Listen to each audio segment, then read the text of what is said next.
Y después de mucha discusión, Pedro se levantó y les dijo: Varones hermanos, vosotros sabéis cómo ya hace algún tiempo que Dios escogió que los gentiles oyesen por mi boca la palabra del Evangelio y creyesen.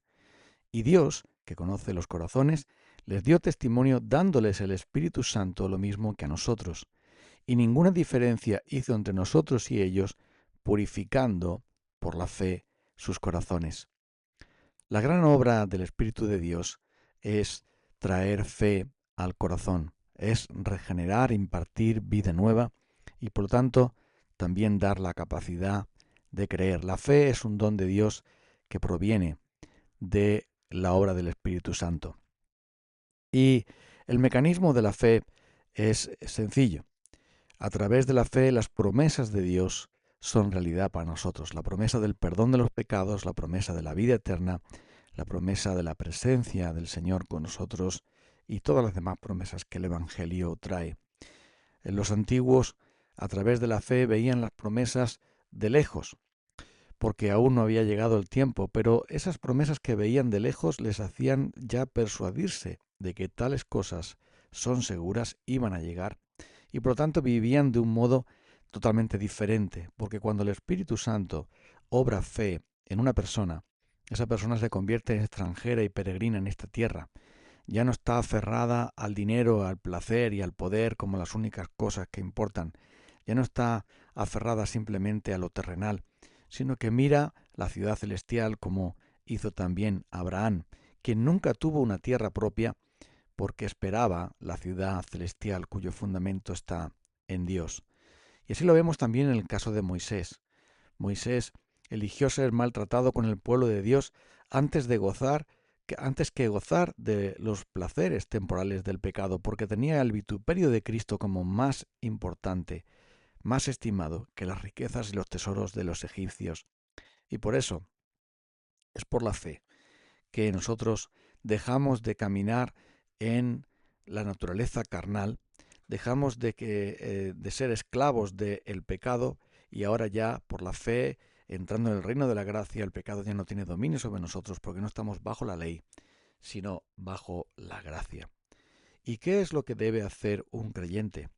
Pues entre otras muchas cosas, pero para resumirlo todo, es buscar primero el reino de Dios y su justicia.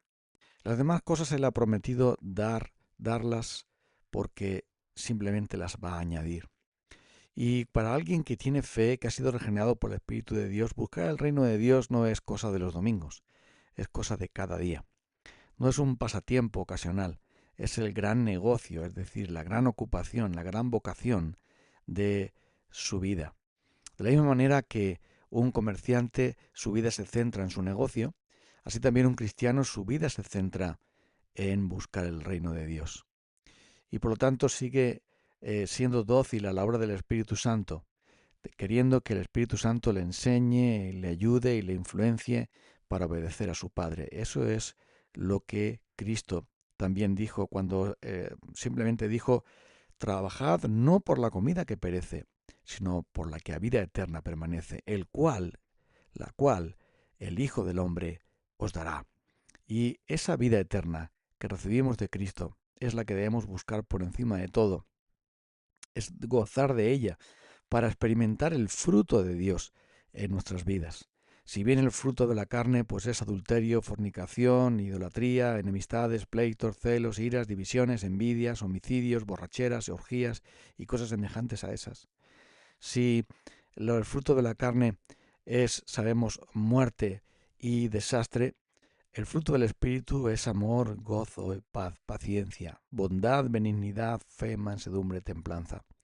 Y esa ley del Espíritu de vida en Cristo Jesús me ha liberado de la ley del pecado y de la muerte. Y ahora entonces, por medio de la fe, puedo dar fruto para Dios en el poder del Espíritu Santo.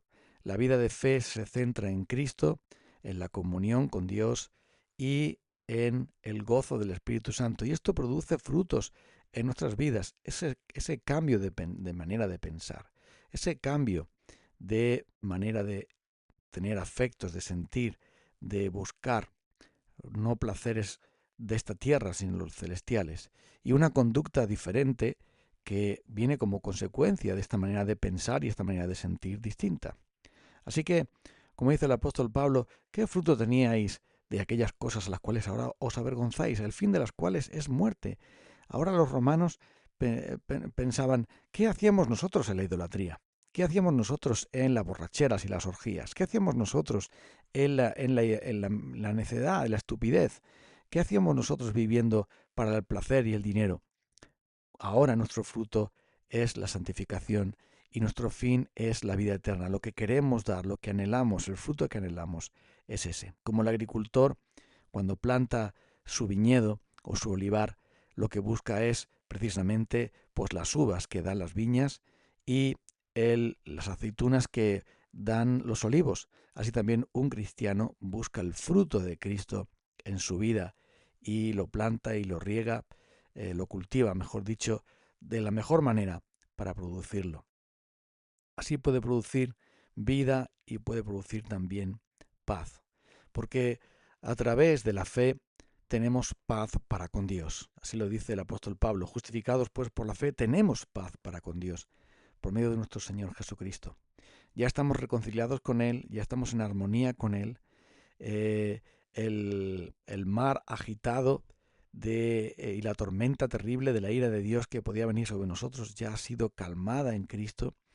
Y ahora, mientras que otros simplemente van de un lado para otro como las olas del mar llevadas por todo viento de enseñanzas de hombres, de doctrinas de hombres, nosotros los creyentes podemos ser llevados por la corriente del Espíritu a la verdad de Dios, a la verdad del puro Evangelio, y nuestro estado espiritual es de serenidad, de paz, de ausencia de tormentas y de huracanes que vienen por las mentiras y por el pecado en nuestras vidas.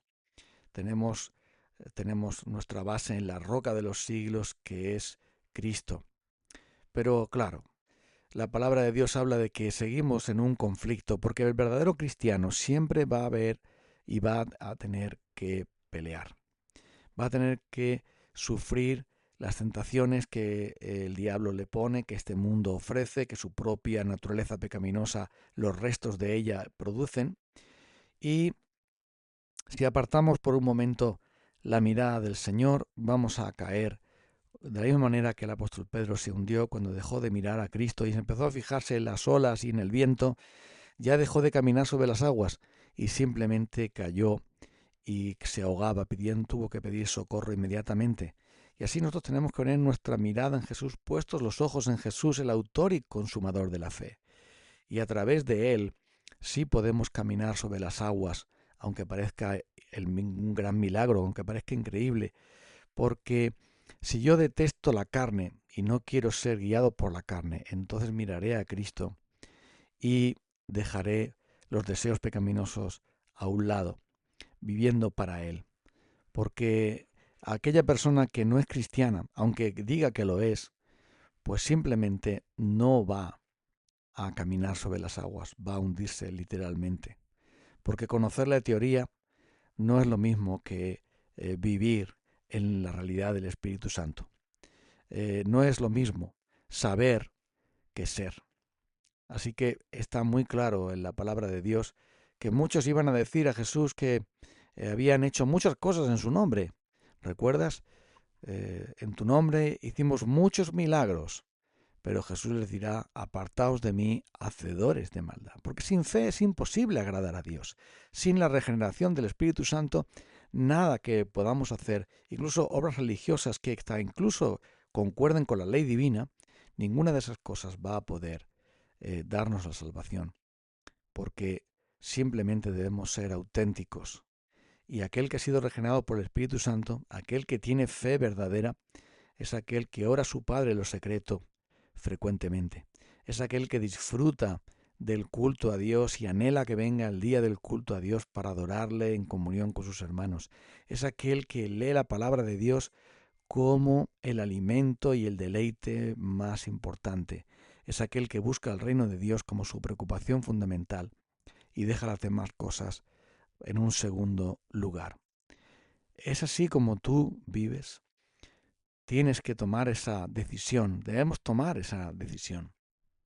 la decisión de buscar primero el reino de Dios, la decisión de ocuparnos del Espíritu, porque el que se ocupa del Espíritu, como dice Romanos 8, es vida y paz. El que se ocupa de la carne trae muerte y todo lo que significa el pecado, pero el que se ocupa del Espíritu trae vida y paz, porque ese es el fruto del Espíritu, mientras que el fruto de la carne es el desastre y la vergüenza, el fruto del Espíritu es gozo.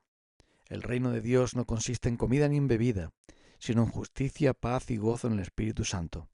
Y espero que ese reino de Dios es el que estemos buscando cada día por encima de las demás cosas. Vamos a orar. Señor, ayúdanos. Ayúdanos a vivir en el Espíritu, a ocuparnos en el Espíritu, a andar en el Espíritu, y así no satisfaremos los deseos de la carne. Ayúdanos entonces a vencer por medio del Espíritu a el gran enemigo de nuestras almas, que es nuestro propio yo carnal, nuestro propio egoísmo e idolatría personal. Ayúdanos, Señor, para tener la victoria por medio de aquel que ya ha vencido y que Él es el vencedor, Cristo Jesús nuestro Señor. En su nombre te lo pedimos. Amén. Hasta el próximo día.